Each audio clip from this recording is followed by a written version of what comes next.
في البحرين وفي جزيرة سترة تحديدا قام شباب ملثمون بقطع الطرق بحاوية القمامة والأخشاب، سلاحهم الزجاجات الحارقة المولوتوف وأسلحة محلية الصنع. الزميل محمد العرب زار الجزيرة وعاد بالتقرير التالي.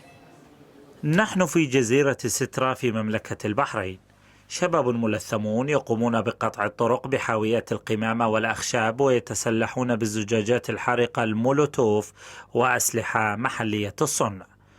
بين كر وفر يقوم أفراد مكافحة الشغب بمحاولة تفريق المسيرة غير المرخصة بالغاز المسيل للدموع، فيرد المتظاهرون بالمفرقعات وبالغاز المسيل للدموع لكن محلي الصنع.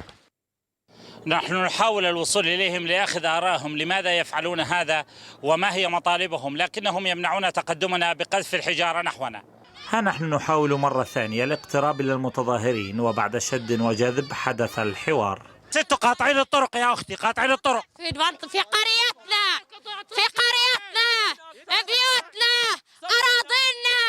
أراضينا هذه، احنا كيفنا بيوتنا واحنا راضين بهذا الشيء، وبين الأهالي ما رحنا بشوارع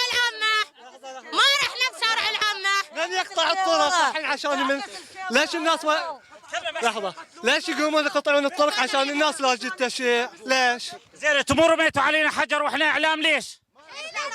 إعلام حمايتكم دلينا. احكي يا أخي، احكي تفضل، شنو مطالبك؟ ليش أنت طالع؟ قناة العربية خلينا احنا مخربين، خلينا احنا نسد الطرق، ما تصوروا الشغل وهم يجوا يحتدون علينا. بعد أكثر من 3 ساعات تم اعتقال بعض الشباب وتم العثور على أسلحة تقليدية وزجاجات حارقة. ما هي نوعية الأسلحة التي تستخدم ضدكم؟ هذا طبعا الأسهم اللي يستخدمونها بطفايات الحريق، بتكون مسننة نفس ما تشوف من الأمام، هذه تخترق الجسم من كل جهة. وهذه الأسياخ نفس الطريقة مسننة من كل الجهة، نفس الطريقة الأسياخ المولوتوفات. هذا مولوتوف زجاج حارق، يعني هذا جاهز للحرق، يعني جاهز للحرق. فقط مادة قابلة للاشتعال ولا في مواد أخرى لاصقة؟ في لاصقة سكر وساعة يستخدمون البيض. فهمني شنو مطالبك؟ أنت الآن مقبوض عليك لأن أنت بتسد الشوارع، شنو مطالبك؟ ما سويت شيء.